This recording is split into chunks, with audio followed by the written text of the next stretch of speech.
I think, Art, you have seniority, right? So you're first? Boy, oh boy. Yeah, I think you've been around. It's amazing how many young Long people time. I work with, 50, 60 years old. My name's Art Leahy. I'm the CEO of Metrolink. I'm pleased to be here with you to talk a little bit about the high-speed rail project. Metrolink is the commuter rail operator in Southern California. There are 6 counties which are involved in the Joint Powers Authority. We run service into downtown LA from Orange County, Riverside, San Bernardino, Antelope Valley, and into Ventura. It's important to note that the Losan corridor, the high-speed rail corridor is essentially a major portion of the Metrolink corridor.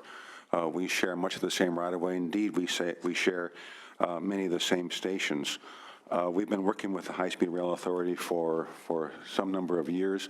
I must admit that in the past it was a rocky relationship, but a great deal of progress has been made over the past several years. Union Station is the core of the Metrolink system, as it will be the core of the high-speed system. Union Station is home to the subway, the light rail line that goes all over Southern California, 1,000 buses a day. About 70,000 people today go through there. So it's an essential hub for Metrolink and for high-speed rail.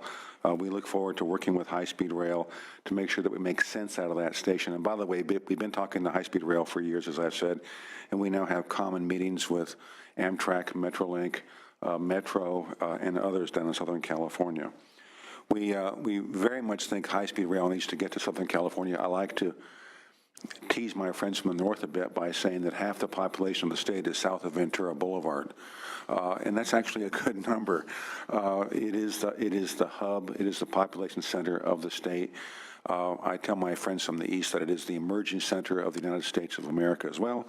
I'm not saying they always buy that, but there's a lot of people, about 18 million people south of down there.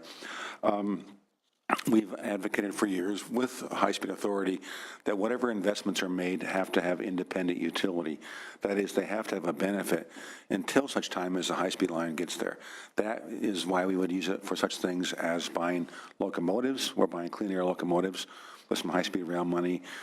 We are doing grade separations, double tracking, triple tracking. All those sorts of things will have utility for years until high-speed gets there, and they'll have increased utility after high-speed gets there. Jeff used the term independent utility. We think that's a watchword. That dovetails with the idea of a blended system. That is, we have to have a system in which Metrolink and Amtrak and high-speed rail and Metro and other systems all work together for the common good of the traveling public. There's a number of key projects which the High-Speed Rail Authority has been involved in. One is the SCRIP project, or run-through tracks at Union Station. The details are not particularly important, but what is important is the SCRIPS project will increase the capacity of the station by about 45%. That's very important because it's a very constrained facility. We need to make better use of it. By the way, if you haven't been there, you should come down and see it. It's a beautiful facility. It's a block from City Hall. It's adjacent to downtown Los Angeles, Little Tokyo, Chinatown. It's a wonderful location. So the SCRIPS project is important. We're working with high-speed rail on that. We have Burbank Airport we're working with high-speed rail on, as well as grade separations like Doran or the Rosemead Marquardt grade crossing. These are very important locations with big safety issues. So the utility of using high-speed rail money to help pay for those grade crossings and other things, track capacity issues, is very important. With that, I'll conclude. We've been supportive of the project in the past. Metrolink signed the MOU with High Speed 5 or 6 years ago. I'll be happy to answer any questions you may have when the time comes. Thank you. Chairs and members of the committee, thank you very much for having us here to give a local perspective on the draft business plan. My name is Jim Hartnett. I'm the Executive Director of the Caltrain Commuter Rail System and CEO of the San Mateo County Transit District. I'm also a past member of the High-Speed Rail Authority Board and past mayor of the city of Redwood City. When voters approved Prop 1A in 2008, it wasn't just about connecting the state with high-speed rail. It was also about improving transportation connectivity on existing systems. The measure, as you know, included significant resources dedicated to upgrading local transportation services to feed the statewide network and to improve mobility options for surrounding communities. Large-scale visionary projects like high-speed rail can and should be planned and delivered in a way that prioritizes investments in local improvements while also making incremental but significant progress towards the long-term vision. During my time on the High-Speed Rail Authority Board, I worked with my colleagues to ensure that this approach would be embraced. The product of those efforts was SB 1029, which appropriated the funding for high-speed rail construction in the Central Valley, but also directed over $1 billion for local and regional improvements on the bookends in Southern California and the Bay Area. In our case, this state funding is being used to leverage over $1 billion in other funds to upgrade the Caltrain corridor and allow us to deliver more service at a time when our communities need it most. We're happy to see that the draft 2016 business plan reaffirms the state's commitment to advancing these local improvements. Caltrain is struggling to accommodate unprecedented regional growth. 2015 marked our 5th consecutive year of record-setting ridership. As Highway 101 and 280 have become more and more congested, employers have turned to Caltrain as the preferred commute option between San Francisco and Silicon Valley. As a result, our peak hour service is well over at 100% of capacity. We actually, at the current rate, provide about 19 million rides per year, which if you equate to road miles not driven at that rate and with the average length of our trips, that's about 380 million road miles not driven. And we can imagine what the congestion would be on Highway 101 and Highway 280 if those 380 million road miles were actually driven. But our Caltrain corridor is arguably the most economically productive area in the state. We may not have the same population as the South, but the communities we serve on our 51-mile railroad are responsible for about 14% of the state's GDP, 20% of California tax revenue, and are the birthplace of over 1/2 of California patents. However, the region cannot continue to thrive without equipping our 150-year-old rail corridor with a modernized transit system capable of accommodating current and future ridership demands. Fortunately, with the state's help, Caltrain has been able to advance the Caltrain Modernization Program. The centerpiece of this program is the transformation of the corridor from its current diesel operations to a system that features high-performance electric trains capable of delivering cleaner, faster, more frequent service to Peninsula communities. When complete, electrification of Caltrain will have almost doubled the capacity of the current system, and as a result will reduce vehicle miles traveled by hundreds of thousands of miles every day. The system's greenhouse gas emissions will be ultimately reduced by 97%, eliminating over 176,000 tons of CO2. Caltrain and high-speed rail have worked with several local, regional, and federal partners to secure funding for this Caltrain modernization program as an early investment in the high-speed rail system. A 2012 MOU between 9 parties included a funding plan to complete these improvements.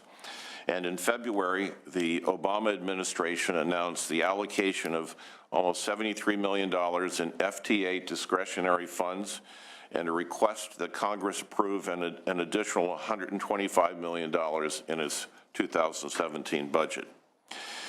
Working with state and our local and federal partners to put the final agreement into place is what we're doing now, and all indications are that we will be able to award contracts this summer for the construction of the project and the procurement of our needed electric trains. Meanwhile, we're also collaborating with the High-Speed Rail Authority as it prepares to begin the environmental process for additional improvements that will be needed to equip the corridor with high-speed rail service. When high-speed rail is extended north of San Jose, Caltrain and high-speed rail will share the corridor and operate it on a blended system to San Francisco. The planning and design of these improvements will need to be carefully considered to ensure the benefits are well considered and the impacts on surrounding neighborhoods are minimized and benefits realized. If done right, this 150-year-old rail corridor will be transformed, connecting the nation's most innovative communities to each other and to the rest of the state. Again, we thank you very much for your interest and attention to this. Michael? Thank you, Chairs Bell and Wolk, for holding this hearing today. And I'm Michael Turner, speaking on behalf of the Los Angeles County Metropolitan Transportation Authority Board of Directors. And I'd like to thank the committee, of course, for holding the hearing, but I also want to thank Secretary Kelly, the board of the High Speed Rail Authority, and its CEO, Jeff Morales, for working with the local agencies on this project. Ever since they've come on board, they've been very willing partners.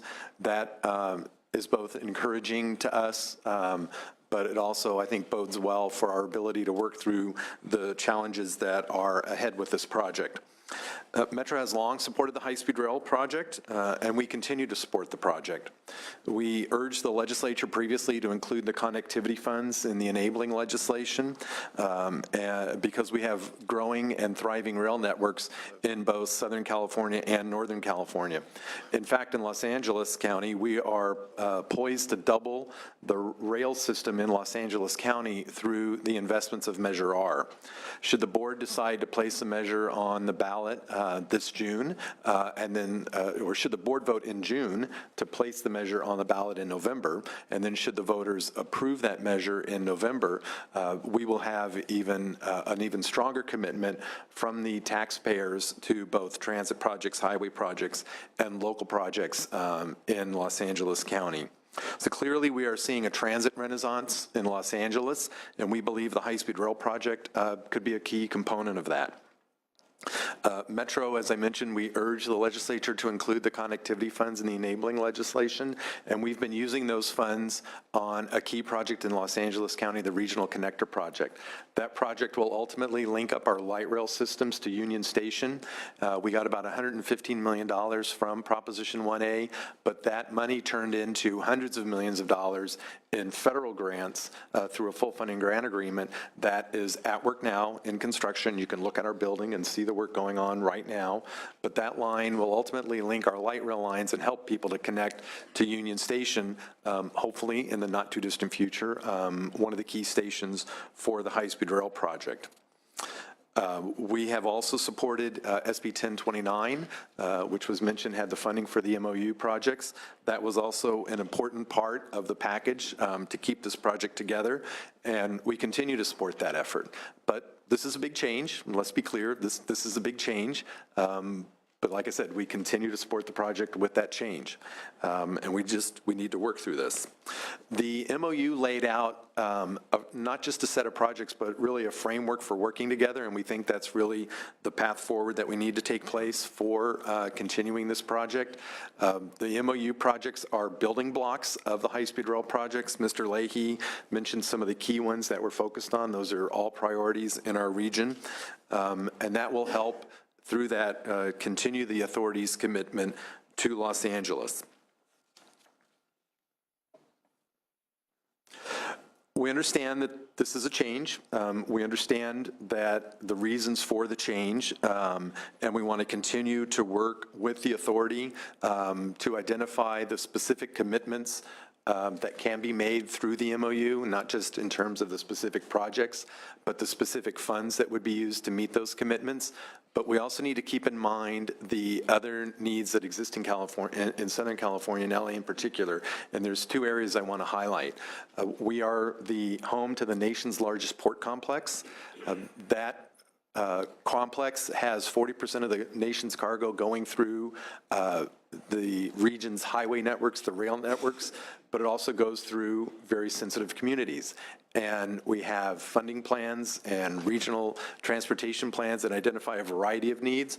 We are fortunate to have federal funds flowing from the FAST Act now, and we can use some of those federal funds to meet not just goods movement needs, but also needs that could also facilitate the rail system in Los Angeles County. So we need to be smart and strategic about that. We are also facing significant greenhouse gas emissions challenges.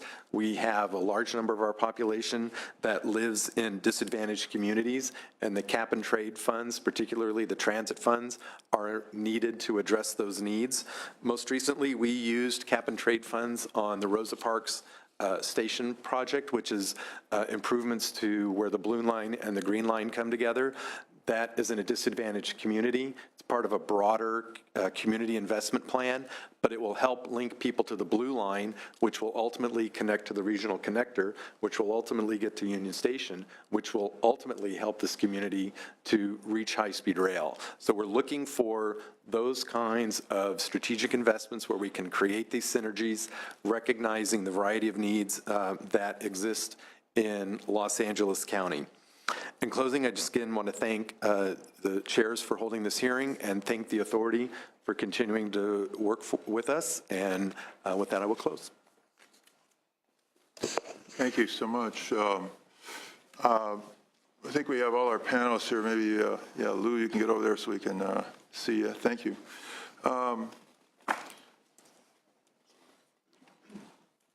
I think just when I read the plan, the thing that struck me was that financing transportation is very complex. It's a lot of layers, a lot of applications, a process. There used to be a kind of approach where everything was done on a more incremental kind of basis. And I remember in the 1980s, the legislative process at the federal level was for grant agreements, and everybody had to prove every nickel that they were going to have in terms of operating and capital before they can get a federal grant. And the federal government then decided that was not a way to finance transportation, so they had the ICE-T and the subsequent reiterations of developing of the concept of the full funding grant agreement and other processes that were more, I would call them long-term financing, visionary packaging and blending funds. So when I looked at the financing of this, it was clear to me that the financing, there are questions about the financing, because I think I would urge that we still look at a complete finance package for all the projects we need to make this work, including the projects that are connected to the high-speed rail. And the question I would ask, is such a complete finance package, as a strategy at least, acceptable to the high-speed rail authority, and can they attempt to put such a package together? I think just listing various project funding sources is not enough. We want to see, a strategy, like how are we going to get from here to there? What markers can we establish? How can we come to some consensus for the vision we have that high-speed rail and the other projects are all connected to one another? So I would ask that question to start off our discussion. Thank you. Are the questions going to get harder from there, Mr. Chairman? Yeah, they will. Yeah. Just At least for me. I mean, we're in a years-long dialogue on this. yes, sir. Go ahead. We'll just okay. So We want you to beef up your finance package. That's what I'm trying to say to you. Mr. Chairman, let me address that in two ways and ask Mr. Morales to chime in. He, unlike I, he had worked at the federal level, both in the Congress and in the administration, and so is very familiar with the kind of mechanisms you talk about. I guess the first thing I would say is, in listening to Ms. Peters' presentation and respecting your question, but I mean, I have in mind that, years ago when I worked with Ron Gonzalez, mayor of San Jose, on extending BART to San Jose in my previous life when I was on the BART board, we didn't know how that whole project was going to be funded at the beginning. And in fact, the very first increment of it was to build to Warm Springs, which is a place that does not exist on any map of the Bay Area. And so it's a little hard to explain to people where Warm Springs was. And yet now, over time, as pieces have come together that really were not foreseeable, that project is proceeding all the way into San Jose. And so I'm not trying to push back on your question, but I guess maybe just gently to say that as I look at the funding sources that we have, and then I'm going to turn to your question, sir, and give you my best answer. What has occurred to me is that every single one of the three funding sources that we have today, the federal stimulus dollars, the Prop 1A money, and the cap and trade money, those were not sources that were identified or identifiable 1 to 2 years before they came into existence. On the day that the public voted for Prop 1A, nobody knew that a new president was going to propose a stimulus bill or that it was going to have money in it for high-speed rail. Cap and trade money was talked about, but it wasn't until this legislature acted that we knew that that was a source of money, regardless of how long one wants to look out. And so it's a little difficult when we're looking at this, because I think that from the beginning, including going back to, I carry with me the bond measure that was put before the public, it indicates very clearly that this was to begin funding, to provide partial funding for high-speed rail. Having said that, I'll give you my personal view of where we are. We do have federal money. We do have cap and trade money, and I'm going to assume for the moment, based on a number of things, that does extend to 2050. Obviously, that's a decision that other people are going to make, but that is our understanding of the current authority. And we have the Prop 1A money. All together, well, let's go back to what Mr. Thompson said. He said that he sees a funding gap of about $19 billion.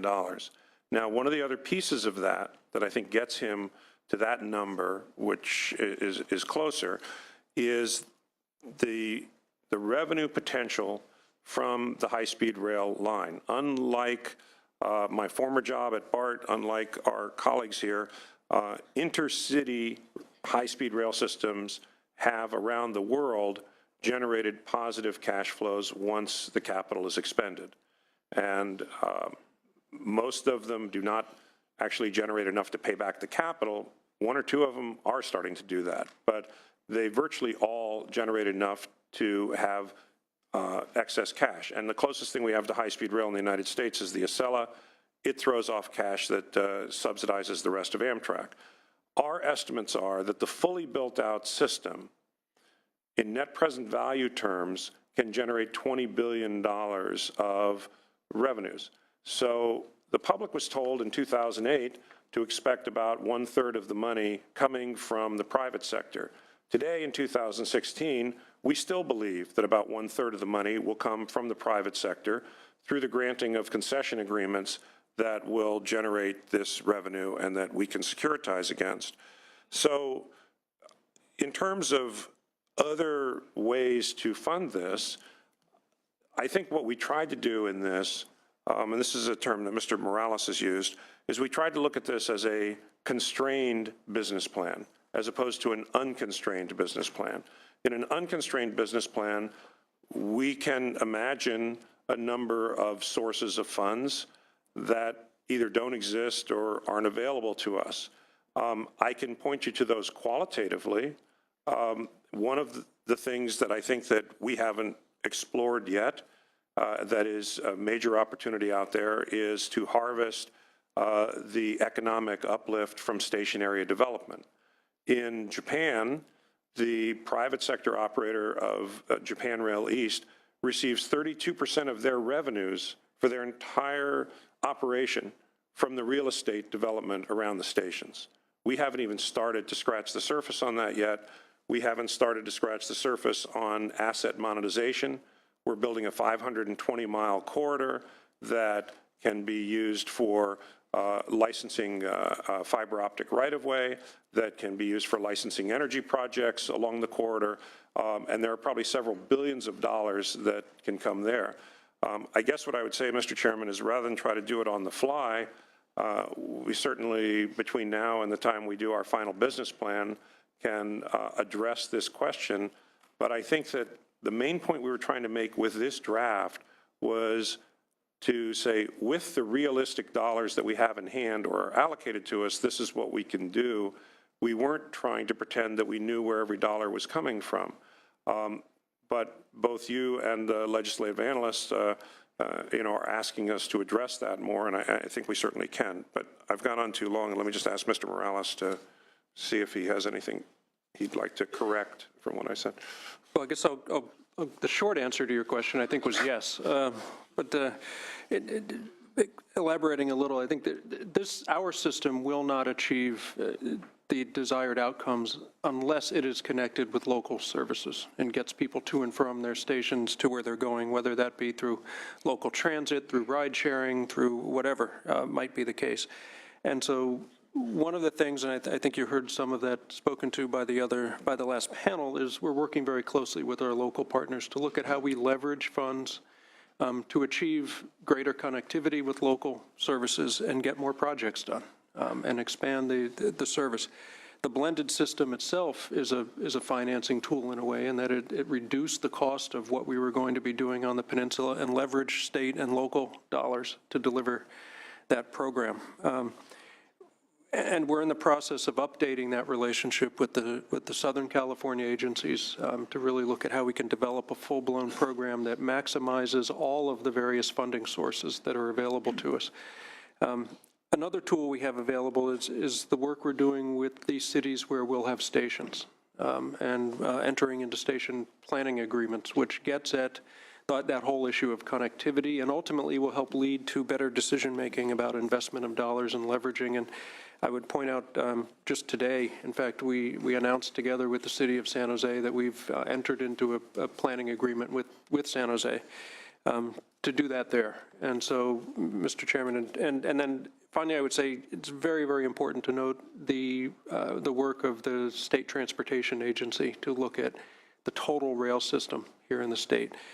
They're in the process of developing under Secretary Kelly the state rail plan, which will come out next year. But that really is about how to tie together, look at how all these systems fit together, how we can develop the most rational funding plan to advance as many projects as possible, including ours as one element of that. The ideas I had about the complete finance process, in my belief, is, yeah, you have the certain money, and then we're going to chase after money. Okay, and I think the idea of just doing a plan that has the financially constrained kind of certain money doesn't really do visionary projects justice, because you're exactly right. If you don't have those visionary kind of elements to your planning process, you end up having a lot of incremental projects that when you finish end up costing a lot of money, because the way to save money actually is to start blending the projects all together, the projects that the folks here are doing in the local with the high-speed rail, and finishing longer segments of the high-speed rail project and completing it quicker, achieving the benefits quicker. And the kind of things I'm talking about are the FAST Act just passed. We just had that. I think we're going to try to, the Senate's going to try to do a resolution to Congress on the FAST Act. We're working on that now in our committee to present to our colleagues to show the kinds of opportunities we have. It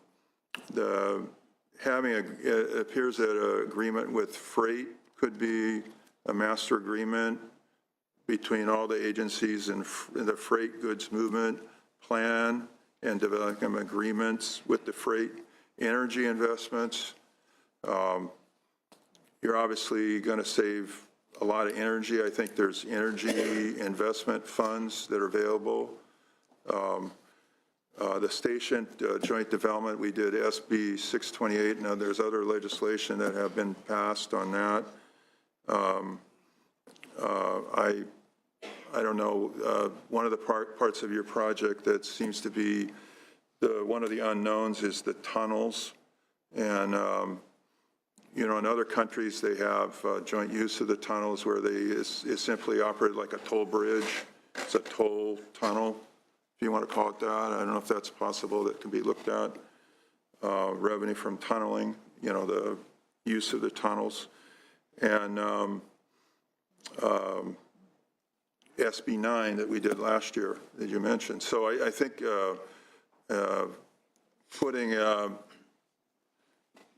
more details about the kinds of things that you and the other entities could work on together, we can get a consensus on, might lead to a fuller funding package, is what I'm saying. Thank you, Mr. Chairman. And I don't know if you agree with that. I think that's when I say I want it beefed up a little bit, that's what I'm talking about. Okay, thank you, I Mr. don't know other people. We will- I like to see it beefed up. You're a little soft, in my opinion. No. I want more beef. Yes, sir. At least I don't eat beef. I'm a vegetarian. But go ahead. No, Other people have comments on that. Yeah, I think just we wanted to- reflected the comments made by Lou and the legislative analysts in that. yeah. Mr. Chairman, let me just say to you that, number one, appreciate those comments. Number two, one of the other comments that we'd gotten in the past, which I think dovetails nicely with this, is that in earlier business plans, we had chapters and emphasized a lot of the regional cooperative work. This business plan was kind of focused on this first operating segment, and so I think we're committed between now and the time of the final plan to beef that up, and we will agree with this as well. Senator Wilkins or Roth? Thank you. I just have a few questions that also have to do with financing. Although I must admit, when you started talking about tunnels, I got really nervous about which ones we're talking about. Another financing plan that isn't quite beefed up. I think where's the beef is a good comment by the chair. Now, my question goes to this issue of securitizing cap and trade funds. Until 2020, it's clear that there is continuous appropriation for the cap and trade funding. Securitizing is something that I have a great deal of questions for. We have finance here in case you're more comfortable. Your plan is to extend, for the legislature to extend, I assume, the cap and trade through 2050, take that funding, and then securitize it in order to meet this $5 billion cost chunk. My question is, what does it cost to securitizing? When I was on the Board of Supervisors, as you were, Jim, and we did the tobacco settlement monies, many counties rushed into doing that because it seemed so desirable. But I didn't support that because of the cost. That's one question I have. What is the cost of securitizing that amount of money for that amount of time? And secondly, who backs the funding if between 2020 and 2050 something happens to that cap and trade money? Where is the security for that? And that issue is raised by Mr. Thompson's group, and I appreciate it being raised. So I'd like to know a bit more about that.